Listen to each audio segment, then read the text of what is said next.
Pemirsa Tegar TV dimanapun Anda berada, kita lanjutkan dialog spesial kita pada sore hari ini.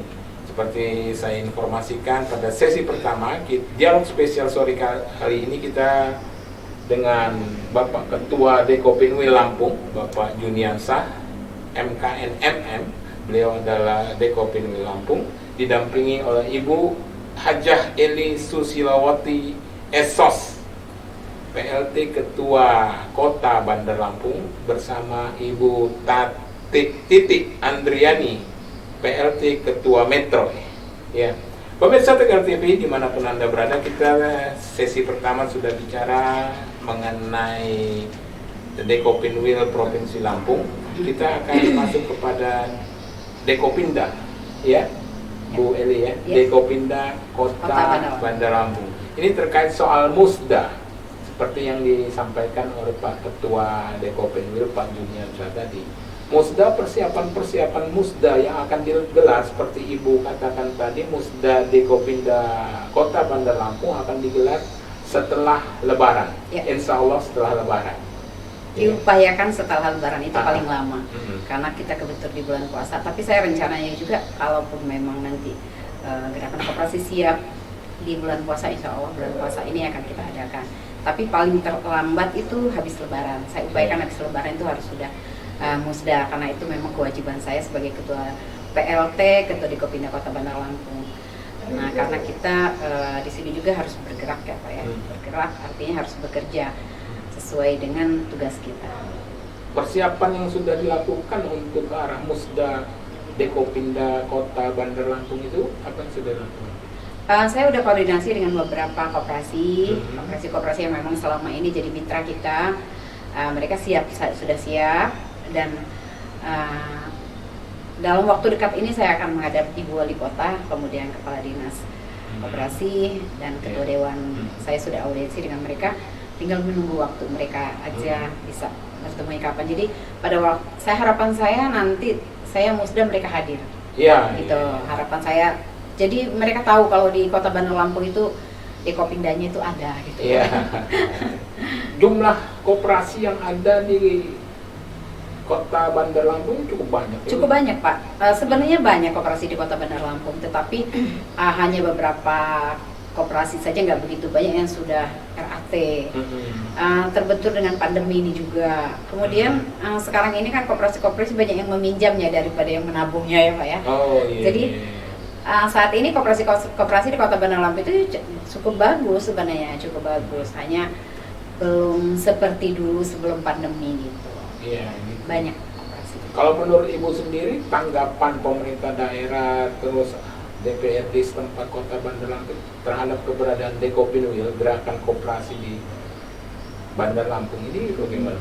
Dekopinda? Ya, Dekopinda. Ya, khususnya untuk Dekopinda Kota, ya sangat baik sekali ya Pak ya.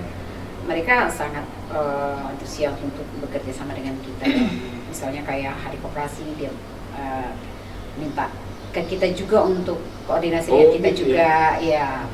Dekopinwil juga gitu, jadi kita tetap kerjasama, kita selalu dilibatkan dengan mereka. Memang harus gitu ya Pak Ketua, antara pemerintah daerah dengan Dekopinda atau Dekopinwil setempat itu harus ada kemitraan ya gitu. Iya, betul. Jadi sebagaimana saya katakan dari awal tadi, bahwa Dekopinwil adalah mitra kerja pemerintah provinsi, Dekopinda adalah mitra kerja daripada pemerintah daerah, yaitu mitra kerja bupati dan wali kota atau wali kota, CQ-nya kepala dinas. Jadi apapun kegiatan di dinas itu yang berhubungan dengan kooperasi, seharusnya memang mereka harus koordinasi.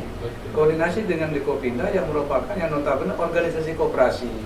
Sehingga Dekopinda inilah yang memang tahu persis di mana kooperasinya, siapa anggota-anggotanya, bagaimana kondisi daripada kooperasi itu.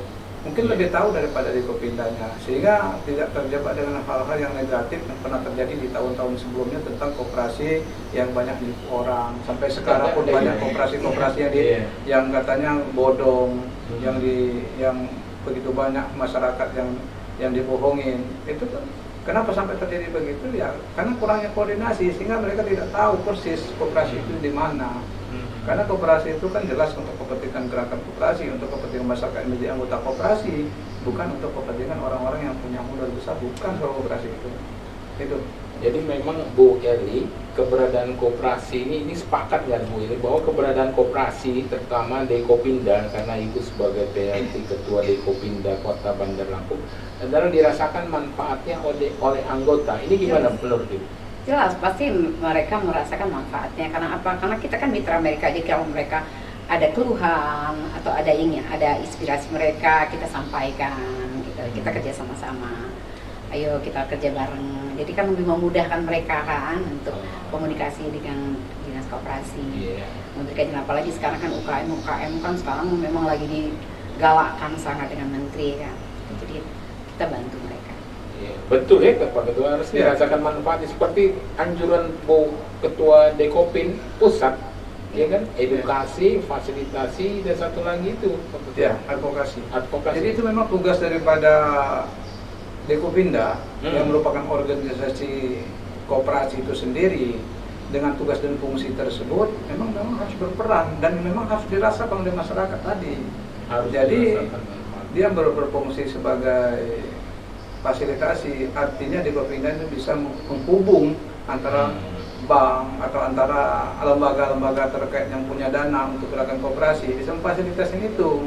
Kemudian edukasi, tentu memberikan pendidikan kepada gerakan koperasi. Siapa gerakan koperasi di dalamnya? Itu ada pengurus koperasi, ada pengawas koperasi, ada anggota koperasi. Mereka harus dididik bagaimana koperasi bermain di koperasi yang benar, menjadi anggota yang benar, menjadi pengurus yang benar. Jangan seperti yang kita dengar dulu pengurus untung duluan, tidak. Ya.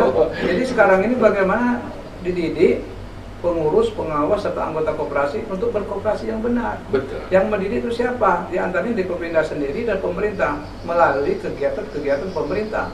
Maka saya menyarankan kepada pihak-pihak pemerintah, baik provinsi atau kabupaten, perbanyaklah pelatihan khususnya berhubungan dengan digital ini untuk gerakan koperasi yang akan pasti dirasakan manfaat oleh gerakan koperasi. Itu untuk pendidikan. Kemudian ada advokasi, advokasi itu memberikan perlindungan hukum kepada gerakan koperasi berhubungan dengan pendidikan tadi. Bagaimana yang benar, jika tidak terjadi bentrok, tidak terjadi permasalahan hukum di gerakan koperasi itu. Itulah fungsi daripada Dekopinda sendiri, advokasinya. Gitu. Ya gitu ya Bu Eli. Ya. Siaplah itu ya untuk membantu. Betul. Karena memang gerakan koperasi seperti kata Pak Ketua itu keberadaannya harus dirasakan manfaatnya, gitu ya Bu. Ya, terkait pada advokasi, fasilitasi, dan edukasi, pelatihan, gitu ya. Kalau Bu Andre, itu soal pelatihan seperti yang disampaikan Pak Ketua ini gimana tanggapannya? Ya positif banget. Ya, artinya bahwa Metro juga siap untuk itu ya, melakukan pelatihan. Kayak kemarin juga kami sudah. Kebetulan saya sendiri selalu ikut pelatihan, kalau dari dinas koperasi itu ada pelatihan koperasi, saya selalu hadir. Iya. Tapi memang gitu ya Pak ya, seperti kalau saya dengar juga menurut Dewan Penasehat Pak Profesor Nurdiono ya harus terkait ilmu juga ya, pelatihan itu ya. Ya, makanya ilmu itu penting. Pentingnya melalui edukasi tadi yang diberikan oleh pihak pemerintah ataupun mitra kerja kepada pemerintah kepada gerakan koperasi. Karena kalau menjadi anggota, apalagi menjadi pengurus dan pengawas koperasi tidak punya ilmunya, agak sulit berkembang koperasi. Jadi malahan mati suri. Banyak koperasi itu hanya tinggal pelang, tinggal nama, ya karena ilmu tidak. Oke, yang terakhir untuk Bu Eli karena menarik ini gerakan koperasi khususnya di Kota Bandar Lampung. Seperti Ibu Eli katakan bahwa barometer gerakan koperasi ya, termasuk dari Kota Bandar Lampung ini. Jadi kalau melihat gerakan koperasi di Bandar Lampung itu sendiri, menggeliat atau bagaimana terkait pandemi sekarang ini? Saya rasa sih kalau menggeliat itu bergerak Pak.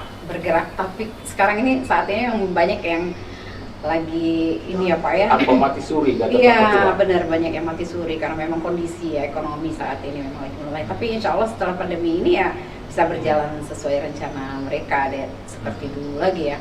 Jadi bisa berkembang kembali gitu. Apalagi Kota Bandar Lampung ini banyak sekali koperasi-koperasi besar yang memang anggotanya sampai ribuan dan asetnya juga sudah banyak sekali ya. Koperasi pegawai negeri itu saya lihat luar biasa. Nah, kalau harapan saya sih kedepannya itu koperasi-koperasi di Bandar Lampung ini ya kembalilah bergerak seperti dulu. Ayo kita semangat, kita sama-sama bergerak. Oh gitu ya, Ya. menarik. Ya, Bu Ili, terima kasih Bu Ili. Kita akan lanjutkan pada sesi ketiga ini, Oke. Ketua ya. Ya, pemirsa Tegar TV dimanapun Anda berada, kita sudah pada penghujung sesi kedua. Nanti kita akan lanjutkan pada sesi ketiga. Jangan kemana-mana, pemirsa.